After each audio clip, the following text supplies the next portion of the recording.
কথা দেওয়া হয়েছিল ফ্যাসিবাদী ব্যবস্থার বিরোধ করে আমরা এমন একটি রাষ্ট্র গঠন করব যেখানে থাকবে সামাজিক ন্যায় বিচার, যেখানে থাকবে মানবিক অধিকার। আমরা কথা দিয়েছিলাম এদেশে আমরা নিশ্চিত করব রাষ্ট্রীয় সুশাসন। আমরা কথা দিয়েছিলাম এমন একটি রাষ্ট্র গড়ে তুলব যে রাষ্ট্রে রাষ্ট্রীয় সুবিধা প্রাপ্তিতে, নিরাপত্তা প্রাপ্তিতে কোনো ঘুষ দিতে হবে না।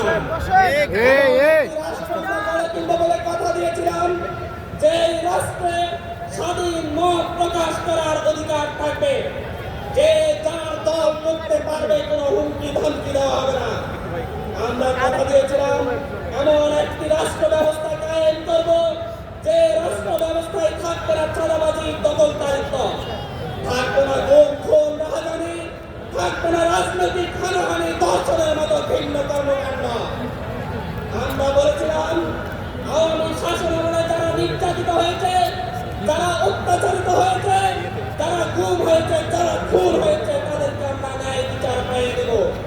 আমরা স্বপ্ন দেখেছিলাম, আমরা এই দেশের মানুষকে স্বপ্ন দেখিয়েছিলাম, আমরা যে স্বপ্ন দেখেছি, যেই স্বপ্ন দেখেছি, সেই স্বপ্নে সারথি হয়ে আমাদেরকে সঙ্গ দিয়েছিল পুরো বাংলাদেশের পুরো জাতি।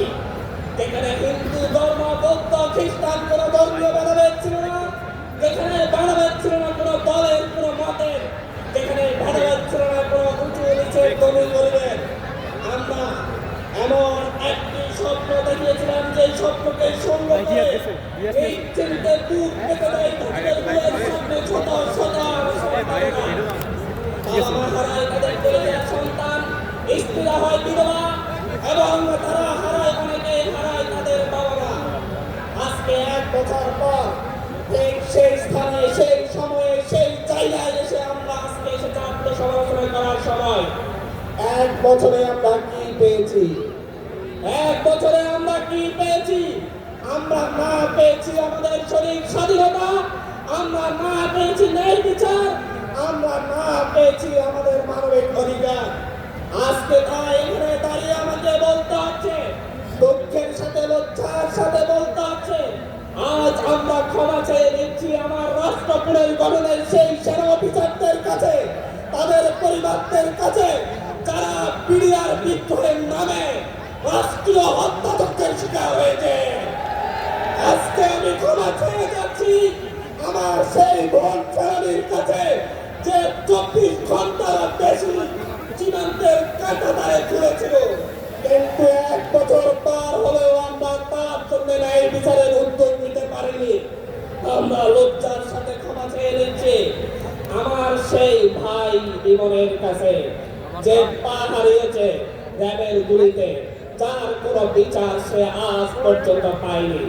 1 বছর পার হয়েছে, কিন্তু আমরা 2012-13 সালে যারা রাষ্ট্রীয় বিচারিক হত্যাকাণ্ডের শিকার হয়েছে তাদের বিচার দিতে পারিনি। আজকে এখানে দাঁড়িয়ে গুম হয়ে যাওয়া সেই সহস্র মানুষের কাছে ক্ষমা চাচ্ছি। 1 বছরে আমরা আজকে এই জায়গায় 1 বছর পরে এসে আমরা দেখেছি মিরপুরে কিভাবে আমাদের ভাইদেরকে পাথরের আঘাতে হত্যা করা হয়েছে, কিন্তু ইউএফটি ফার্স্টের সাথে ট্রেড করুন যে কোনো জায়গা থেকে। ক্যাম্পাসে ক্লাসের ফাঁকে, ঢাকার জ্যামে বসে কিংবা ঘরে বসে, ট্রেডিং এখন হাতের মুঠোয়। তাই ট্রেড করুন যখন খুশি, যেখানে খুশি।